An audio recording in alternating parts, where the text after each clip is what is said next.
Iran और Israel के बीच बढ़ता तनाव अब केवल एक क्षेत्रीय संघर्ष नहीं रह गया है, बल्कि 2026 के इस दौर में यह एक वैश्विक संकट का रूप ले चुका है। भारत के लिए यह स्थिति दो पाटों के बीच फंसने जैसी है। भारत के इजरायल के साथ मजबूत रक्षा संबंध है, वहीं ईरान के साथ रणनीतिक और ऊर्जा सुरक्षा के तार जुड़े हैं।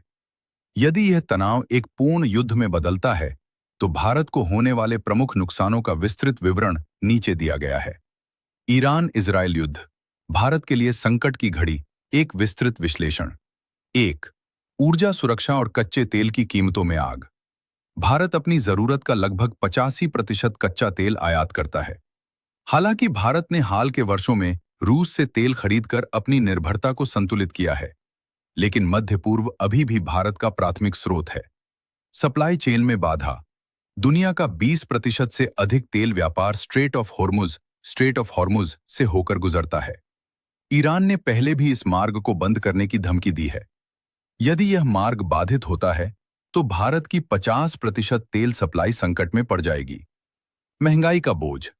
युद्ध की आशंका मात्र से कच्चे तेल की कीमतें $100 प्रति बैरल को पार कर सकती हैं। इससे भारत में पेट्रोल, डीजल और रसोई गैस (LPG) के दाम बढ़ेंगे, जिससे सीधे तौर पर माल ढुलाई महंगी होगी और आम आदमी की थाली पर महंगाई की मार पड़ेगी। 2. 90 लाख प्रवासियों की सुरक्षा और रेमिटेंस पर संकट। खाड़ी देशों UAE, सऊदी अरब, कतर आदि में लगभग 90 लाख भारतीय रहते हैं। सुरक्षा और रेस्क्यू। यदि युद्ध फैलता है, तो इन भारतीयों की सुरक्षा सबसे बड़ी प्राथमिकता होगी।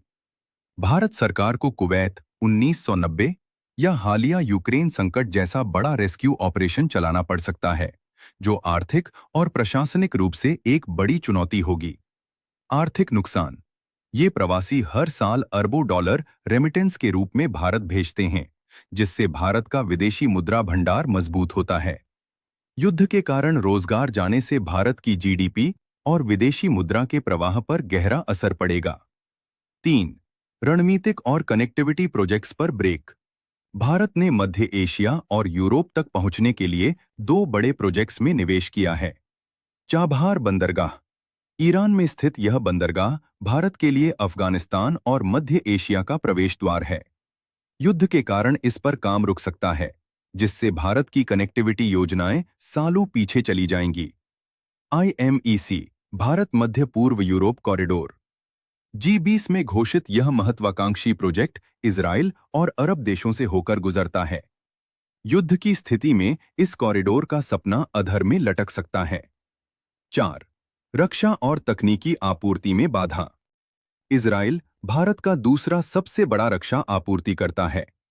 भारत अपनी सीमाओं की निगरानी के लिए Heron drone, missile defence system और अन्य उन्नत तकनीकों के लिए इजराइल पर निर्भर है। यदि इजराइल लंबे समय तक युद्ध में व्यस्त रहता है, तो वह अपनी रक्षा जरूरतों को प्राथमिकता देगा, जिससे भारत को होने वाली सप्लाई और स्पेयर पार्ट्स में देरी हो सकती है। 5. शेयर बाजार और गिरता रुपया। अनिश्चितता के माहौल में विदेशी निवेशक FPI भारतीय बाजार से अपना पैसा निकालकर सुरक्षित ठिकानों जैसे सोना या डॉलर में लगाते हैं।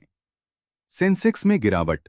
युद्ध छिड़ने पर भारतीय शेयर बाजार में भारी बिकवाली देखी जा सकती है। रुपया कमजोर। कच्चे तेल के बढ़ते दाम डॉलर की मांग बढ़ाएंगे, जिससे रुपया ऐतिहासिक निचले स्तर पर जा सकता है। इससे भारत का करंट अकाउंट डेफिसिट CAD बढ़ेगा। 6. कूटनीतिक बैलेंसिंग एक्ट की चुनौती। भारत के लिए सबसे बड़ी चुनौती किसी एक का पक्ष लेना होगा। इजराइल एक परखा हुआ दोस्त है और रक्षा सहयोगी है। ईरान ऊर्जा और यूरेशिया तक पहुंच के लिए जरूरी है। किसी भी एक का समर्थन करना भारत की रणनीतिक स्वायत्तता स्ट्रैटेजिक ऑटोनॉमी के लिए खतरा बन सकता है। भारत पर अमेरिका और पश्चिमी देशों का दबाव भी बढ़ेगा कि वह इजराइल का साथ दे, जबकि ईरान के साथ रिश्ते बिगाड़ना भारत के लिए हितकारी नहीं होगा।